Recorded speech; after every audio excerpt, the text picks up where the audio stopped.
नमस्कार दोस्तों, कैसे हैं आप सब लोग। आशा करता हूँ स्वस्थ और मस्त होंगे। दोस्तों, इस जन्म में जो हमारी पत्नी बनकर आई है, आखिर वो कौन है?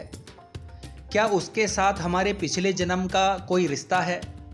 दूसरा सवाल ये है कि अगर हम अपने जीवन साथी से खुश नहीं हैं तो क्या करें? यानी हमने कुछ और कल्पना की थी लेकिन शादी किसी और से हो गई। दोस्तों, सबसे पहले फर्स्ट सवाल पे बात करते हैं। देखिए दोस्तों, ब्रह्मांड में कोई भी चीज़ बिना मकसद के नहीं होती और वो इंसान जिसके साथ आप 30 से 40 साल शादीशुदा ज़िंदगी बिताने वाले हो, उससे तुम्हारा रिश्ता यूं ही नहीं बना है। ये सब पुराने कर्मों और ब्रह्मांड का खेल है। ये जीवन एक चक्र है। हमारे इस जन्म के रिश्ते हमारे पिछले जन्मों के कर्मों और संबंधों का नतीजा है। पिछले जन्म में किसी से जो प्यार, नफरत, गुस्सा या वफादारी का रिश्ता था, वो इस जन्म में भी किसी और रूप में लौट कर आता है। इसीलिए आपकी पत्नी आपके जीवन में सिर्फ संयोग नहीं है, वो आपके कर्मों का प्रतिबिंब है। इसे समझने के लिए आपको पहले पुनर्जन्म को भी समझना होगा। देखिए दोस्तों, हर रिश्ता, चाहे वो पति पत्नी, पिता पुत्र का हो या दोस्ती का, पिछले जन्मों के कर्मों का नतीजा है। रिश्तों का सिर्फ रूप बदलता है, लेकिन भावनाएं और क्रम वही रहते हैं। भगवान बुद्ध ने ध्यान के जरिए अपने पिछले जन्मों के रिश्तों को देखा और उन्होंने कहा कि जो रिश्ते हमें बार बार मिलते हैं वो कर्म के धागे से बंधे होते हैं। बुद्ध के अनुसार मरने के बाद शरीर और मस्तिष्क खत्म हो जाता है, लेकिन चेतना, जिसमें हमारे सारे कर्म स्टोर होते हैं, वो कभी खत्म नहीं होती और अगले जन्म में फिर से प्रकट हो जाती है। यानी आपकी पत्नी आपके साथ इस जन्म में जो भी रिश्ता है, वो पिछले जन्म के कर्म और भावनाओं का परिणाम हो सकता है। गीता के अनुसार हर रिश्ता पिछले जन्म के कर्मों से जुड़ा होता है।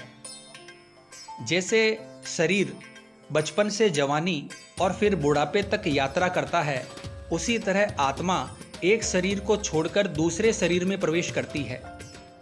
ये सिद्ध करता है कि पुनर्जन्म होता है और आत्मा यानी चेतना, जिसे कर्मों की फाइल कहते हैं, वो एक शरीर से दूसरे शरीर में जाती है।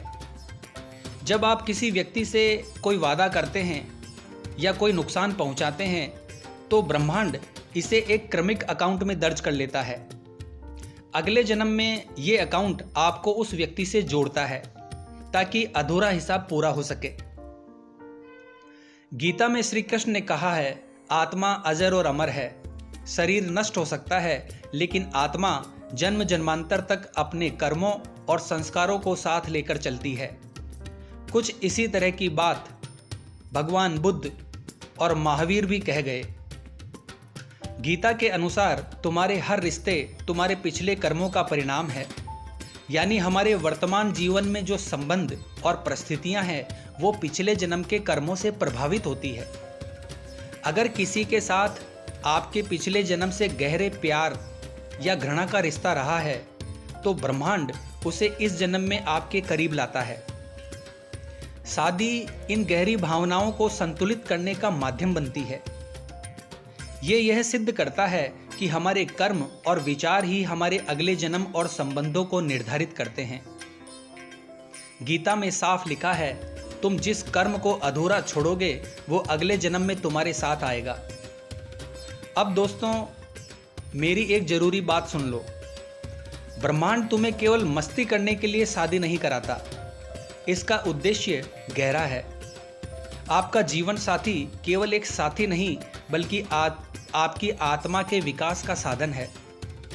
उसके साथ बिताए 30 से 40 साल आपको अपने अंदर झांकने का और खुद को सुधारने का मौका देता है। अब आते हैं आपके दूसरे सवाल पर, जो लोग अपने लाइफ पार्टनर से खुश नहीं हैं। देखिए दोस्तों, अगर तुम अपने लाइफ पार्टनर से खुश नहीं हो तो जरा रुक कर सोचो, क्या ये वाकई उसकी गलती है या तुम्हारी कल्पनाओं और हालात का खेल है? आज की दुनिया में खासकर बॉलीवुड और सोशल मीडिया के ज़माने में हम नकली और चमचमाती चीज़ों से इतने प्रभावित हो जाते हैं कि असली रिश्तों की गहराई को भूल जाते हैं। बॉलीवुड हमें परफेक्ट पार्टनर का ऐसा नकली सपना दिखाता है जो असल ज़िंदगी में मुमकिन ही नहीं है। वो परफेक्ट फिगर, गोरा रंग, रोमांटिक म्यूज़िक, ये सब बस एक स्क्रिप्ट, एक ड्रामा और कैमरे का खेल है। इसके पीछे पागल मत बनो। जब हम बार बार ऐसी नकली किरदार देखते हैं तो हमारा मन भी वैसा ही साथी यानी लाइफ पार्टनर खोजने लगता है। लेकिन हकीकत में वो पार्टनर जिसे ब्रह्मांड ने तुम्हारे लिए चुना है, उससे बेहतर और कोई हो ही नहीं सकता। गीता के अनुसार तुम्हें जो जीवन साथी मिला है वो तुम्हारे कर्मों और ज़रूरतों के हिसाब से चुना गया है। अगर वो तुम्हारे अच्छे और बुरे वक्त में तुम्हारे साथ खड़ा है तो समझ लो कि ब्रह्मांड ने उसे तुम्हारे जीवन में एक आशीर्वाद के रूप में भेजा है। प्यार कोई फिल्मी ड्रामा नहीं है, बल्कि परिस्थितियों का खेल है। जब तुम बीमार हो जाते हो, कमज़ोर हो जाते हो, तो तुम्हारा जीवन साथी तुम्हारी देखभाल करता है। तो वही प्यार की असली परिभाषा और पहचान है। तुम्हारी कमज़ोरी और बीमारी में कोई बॉलीवुड की एक्ट्रेस मदद करने नहीं आने वाली। उस वक्त अगर तुम्हारी पत्नी ने तुम्हारा ख्याल रखा है तो फिर तुम्हारे लिए वही जन्नत है। दोस्तों सोचो, तुम बिस्तर पर बीमार पड़े हो, पूरा घर अपने काम में व्यस्त है, तुम प्यासे हो लेकिन किसी को तुम्हारी परवाह नहीं, और तभी तुम्हारी पत्नी तुम्हारे लिए पानी का गिलास लेकर आती है। उस पल तुम ये भूल जाओगे कि वो गोरी है या काली, पतली है या मोटी। तुम्हें सिर्फ ये महसूस होगा कि वो तुम्हारी परवाह करती है, और तुम कल्पना भी करोगे कि वही फिर से अगले जन्म में तुमको मिले। ये होता है असली प्यार। दोस्तों मेरी एक बात नोट कर लेना, जो व्यक्ति तुम्हें बुरा लगता है लेकिन अगर सही वक्त पर तुम्हारा साथ देता है तो वो तुम्हारे लिए सबसे अच्छा बन जाता है। रिश्ते अच्छे या बुरे नहीं होते, बल्कि हमारे अनुभव और हालात उसे ऐसा बनाते हैं। अगर तुम अपनी पत्नी के बलिदानों और परवाह को समझने लगोगे तो तुम्हें महसूस होगा कि वो ब्रह्मांड का सबसे बड़ा तोहफा है तुम्हारे लिए। फिल्मों में प्यार को परफेक्ट बॉडी, परफेक्ट सिचुएशन और परफेक्ट रोमांस तक सीमित कर दिया गया है।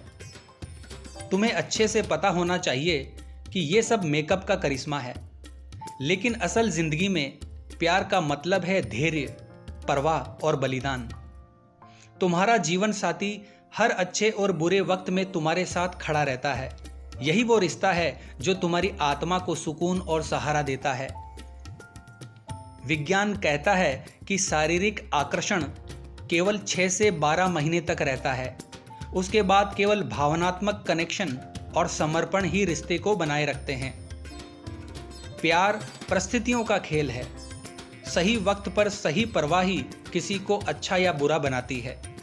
अगर तुम्हारा जीवन साथी बुरे वक्त में तुम्हारे साथ खड़ा है तो वो ब्रह्मांड का तुम्हारे लिए सबसे बड़ा आशीर्वाद है। उसे समझो, उसकी कदर करो। इस वीडियो को अपने जीवन साथी के साथ शेयर करो। तो आशा करता हूँ आज की ये वीडियो आपके जीवन में उपयोगी साबित होगी। तो मिलते हैं फिर इसी प्रकार की वीडियो के माध्यम से। जय हिंद, जय भारत।